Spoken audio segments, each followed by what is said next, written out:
राधे राधे सभी बहनों को। तो बहनों, आज हम सुनेंगी मोहिनी एकादशी की व्रत कथा। सरस्वती नदी के तट पर भद्रावती नाम की एक नगरी में द्युतिमान नामक चंद्रवंशी राजा राज्य करता था। वहां धन धान्य से संपन्न व पुण्यवान धनपाल नामक वैश्य भी रहता था। वह अत्यंत धर्मालु और विष्णु भक्त था। उसने नगर में अनेक भोजनालय, प्याऊ, कुएं, सरोवर, धर्मशाला आदि बनवाए थे। सड़कों पर आम, जामुन, नीम आदि के अनेक वृक्ष भी लगवाए थे। उसके 5 पुत्र थे: सुमना, सद्बुद्धि, मेधावी, सुकृति और दृष्टबुद्धि। इनमें से 5वां पुत्र दृष्टबुद्धि महापापी था। वह पितरादि को नहीं मानता था। वह वैश्या, दुराचारी मनुष्यों की संगति में रहकर जुआ खेलता और पर स्त्री के साथ भोग विलास करता था तथा मद्य मांस का सेवन करता था। इसी प्रकार अनेक कुकर्मों में वह पिता के धन को नष्ट करता रहता था।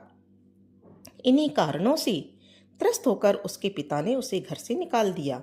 घर से बाहर निकलने के बाद उसने अपने गहने कपड़े बेचकर अपना जीवन निर्वाह करने लगा। जब उसका सब कुछ नष्ट हो गया तो वैश्या और दुराचारी साथियों ने उसका साथ छोड़ दिया। अब वह अकेला रह गया और भूख प्यास से अति दुखी रहने लगा। कोई सहारा ना देखकर चोरी करना सीख गया।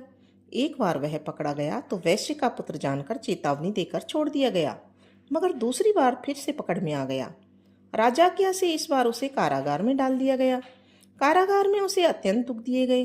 बाद में राजा ने उसे नगरी से निकल जाने को कहा। वह नगरी से निकलकर वन में चला गया। वहां वन्य पशुओं को मारकर खाने लगा।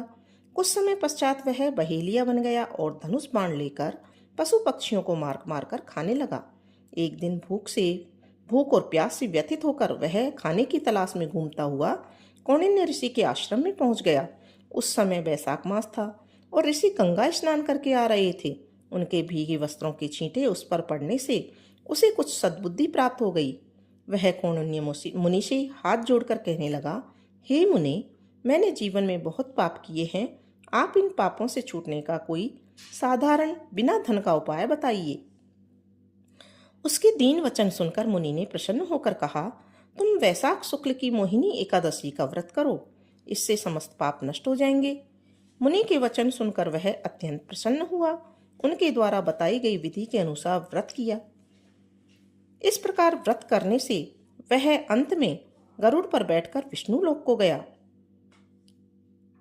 इस व्रत को करने से मोह आदि सब नष्ट हो जाते हैं।